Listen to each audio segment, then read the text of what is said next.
Gue masih ingat betul kejadian itu. Liburan semester kemarin, gue diajak teman kuliah gue, Randi, buat jalan-jalan ke kampung neneknya di daerah Tapanuli. Gak jauh dari Danau Toba. Katanya tempatnya tenang, adem, jauh dari keramaian kota, cocok buat istirahat dari tugas-tugas kampus yang numpuk. Awalnya gue mikir, ya udahlah, sekalian nyari suasana baru. Lagian, gue belum pernah ke Danau Toba juga, kan? Kita berangkat naik bus dari Medan, perjalanan sekitar 5 jam lebih. Jalanannya naik turun, banyak kelokan, tapi pemandangannya luar biasa. Pegunungan hijau di kiri kanan, udara sejuk, dan gak banyak kendaraan lewat. Begitu sampai di kampung, suasananya benar-benar beda. Sepi, tapi nyaman. Rumah-rumah kayu berjajar, dan sebagian besar penduduknya masih pakai baju adat Batak. Gue seneng banget, rasanya kayak balik ke masa lalu. Randi bilang, seminggu sekali, biasanya ada pasar rakyat di lapangan dekat danau. Tapi sayangnya, pas kita nyampe, itu bukan hari pasar. Jadi ya udah, kita mutusin buat camping aja di pinggir Danau Toba. Katanya, di bagian timur danau ada tempat yang sering dipakai warga lokal buat nginep semalam 2 malam. Bukan camping mewah sih, cuma tenda sederhana sama api unggun. Tapi katanya luar biasa. Sore itu kita jalan kaki ke lokasi, bawa tenda kecil, sleeping bag, mie instan, sama perlengkapan seadanya. Waktu kita sampai, langit mulai agak mendung, dan kabut tipis turun pelen-pelen dari perbukitan. Tapi benar kata orang, pemandangannya keren banget. Air danau tenang, luas banget, kayak lautan. Di kejauhan, kelihatan perahu kecil nelayan yang lagi balik ke daratan. Angin sepoi-sepoi bikin suasana makin syahdu. Kita langsung bangun tenda, bikin api unggun kecil, terus masak air buat bikin kopi. Nah, waktu langit mulai gelap, suasananya berubah. Angin makin dingin, kabut mulai tebel, dan suara binatang malam mulai terdengar. Tapi ada satu hal yang bikin gem. Dari tadi gue ngerasa kayak ada yang ngeliatin. Gue sempat nengok ke belakang beberapa kali, tapi gak ada siapa-siapa. Rani juga kelihatan agak gelisah. Gue iseng nanya, "Bro, lo ngerasa gak sih kayak ada yang ngeliatin?" Randi diam sebentar, terus jawab pelan, "Iya, dari tadi gue juga ngerasa begitu." Kita berdua diam, saling pandang, terus langsung ketawa. Mungkin kita terlalu capek, kata gue sambil ngeluarin mie instan. Tapi di dalam hati gue, perasaan itu masih ada. Ada sesuatu yang gak beres di sini. Sekitar jam 9 malam, kita duduk dekat api unggun sambil ngobrol ngalor ngidul. Tiba-tiba, kita dengar suara ketawa kecil, hihihi. Gue langsung nengok ke arah danau. Gak ada siapa-siapa. Suara itu kayak datang dari air.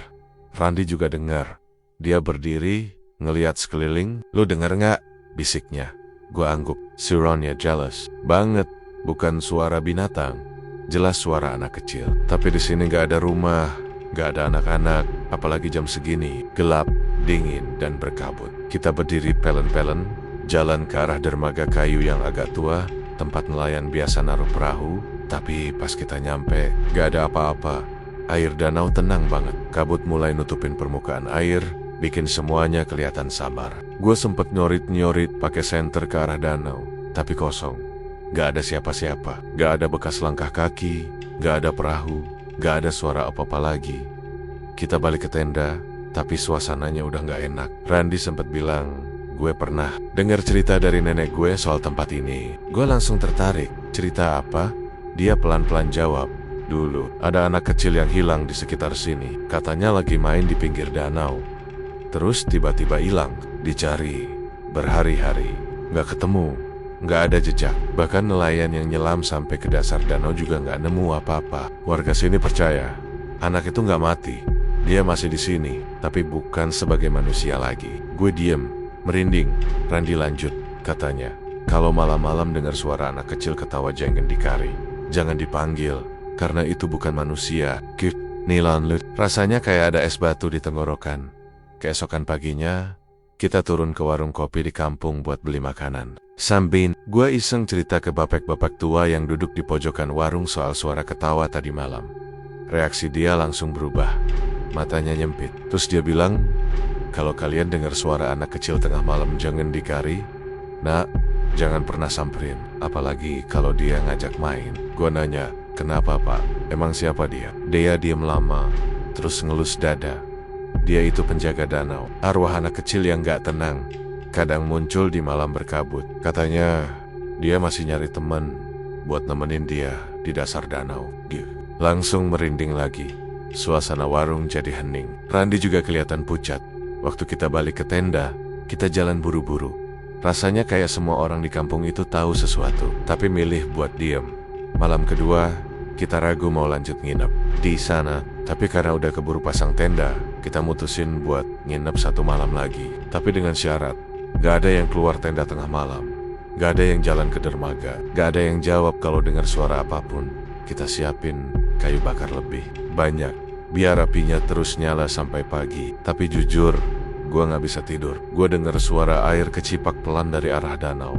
Suara angin, suara daun bergesekan, dan sekali lagi suara itu. Hihihi. Tapi kali ini lebih dekat. Gue cuma bisa nutup kuping pakai sleeping bag. Badan gue dingin, tangan gemeter, dan jantung gue deg-degan gak karuan. Gue tahu malam itu dia masih nyari teman, dan untungnya kita gak keluar, kita gak jawab. Tapi masalahnya cerita ini belum selesai, dan itu baru awal dari semuanya. Gue kira malam itu akan jadi puncaknya. Kita udah sepakat buat gak keluar tenda, gak dengerin suara apapun, dan gak ngerespon apapun juga. Tapi ternyata semakin kita berusaha diam, semakin kuat godaannya. Gue gak tahu ini apa, cuma perasaan atau apa. Tapi malam kedua itu lebih dingin, lebih sunyi, dan lebih mencekam dari malam sebelumnya. Sekitar jam 2 pagi, gue kebangun. Perut gue mules. Entah kenapa, suara angin udah gak kedengeran, suara binatang juga gak ada, sunyi banget, kayak semuanya berhenti. Gue coba bangunin Randi, tapi dia udah bangun duluan. Duduk di ujung tenda, diam, mukanya ngadep keluar, panjang, tegak, tangan di paha, gak bergerak sama sekali bro. Lawenggop tanya gue setengah berbisik, dia gak jawab. Gue makin khawatir. Gue sentuh bahunya pelan, dia baru noleh. Tapi mata Randi kosong, gak fokus. Pandangannya kayak orang yang lagi ngelamun, tapi lebih dalam, kayak kosong banget. Dia manggil gue, bisik Randi pelan. Gue kaget. Siapa? Siapa yang manggil? Anak itu. Dia bilang dia sendiri. Dia sedih. Dia cuma pengen ditemenin. Dira, gue langsung dingin. Gue tarik Randi masuk ke sleeping bag. Gue peluk erat sambil baca doa dalam hati. Gue bukan orang yang terlalu religius, tapi malam itu gue baca apapun yang gue ingat. Pokoknya jangan sampai Randi keluar. Tapi 5 menit kemudian, suara itu muncul lagi. Hihihi. Tapi kali ini di belakang tenda gue bisa dengar suara langkah kecil di rerumputan, pelan tapi jelas, kayak anak kecil jalan pakai kaki telanjang. Langkahnya deket, makin deket. Gue tutup kuping gue sambil tahan napas. Randi gemeteran di sebelah gue. Tiba-tiba suara anak kecil itu ngomong, "Main sama aku ya, aku janji gak bakal nyakitin kalian." Suaranya kecil, halus, kayak bisikan, tapi rasanya masuk langsung ke kepala gue. Gue sampai pusing, pengen muntah. Randi mulai gerak, mau buka resleting tenda. Gue tahan tangannya. "Jangan! Itu bukan manusia!" bisik gue keras. Dia ngeliat gue dengan wajah bingung, tapi tangannya bergetar. Kalau gak ada yang nemenin dia, katanya dia bakal nyari terus. Udah gak? Gue tutup mata sambil terus baca doa. Gue gak tahu berapa lama kita di posisi itu, tapi suara di luar akhirnya menghilang. Kayak kabut ketarik balik ke danau. Gak ada langkah kaki lagi. Gak ada suara tawa, gak ada bisikan. Pagi harinya, kita langsung beresin tenda dan mutusin buat pulang. Tapi masalahnya, Randi gak kayak dulu lagi. Dia jadi pendiam, sering melamun, matanya sayu. Dan yang paling serem, tiap malam, dia mulai ngomong sendiri. Gue pernah nginep di kosan dia setelah balik dari danau. Toba, tengah malam gue dengar suara bisikan dari kamarnya. Aku udah janji, aku bakal balik. Aku cuma nemenin sebentar aja kan. Gue masuk kamar, dia lagi duduk di lantai, mangku boneka kecil yang gak pernah gue lihat sebelumnya. Boneka itu basah, kayak abis dicelupin ke air. Gue tanya, "Lo dapet boneka itu dari mana?" Dia cuma senyum. Dia ngasih ini, katanya buat aku. Temen baru, gak boleh pergi lagi. Sejak saat itu, gue mutusin buat cerita ke keluarganya. Tapi Randy makin hari makin aneh. Pernah suatu malam, dia jalan keluar rumah jam 3 pagi. Kita semua nyari dia semalaman. Dia ketemu, berdiri di pinggir danau, sendirian, senyum. Pas kita tarik dia cuma bilang satu kalimat, "Aku udah janji, dan aku bakal balik." Sampai sekarang, Randy masih suka hilang semalaman. Dan tiap dia balik, bajunya selalu basah. Cerita ini belum selesai, karena mungkin Randy bukan cuma dijemput, tapi perlahan. Dia udah jadi bagian dari penjaga danau itu.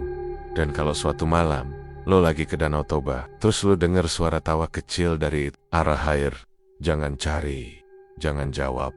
Karena bisa jadi dia lagi nyari teman baru, dan lo mungkin jadi orang berikutnya.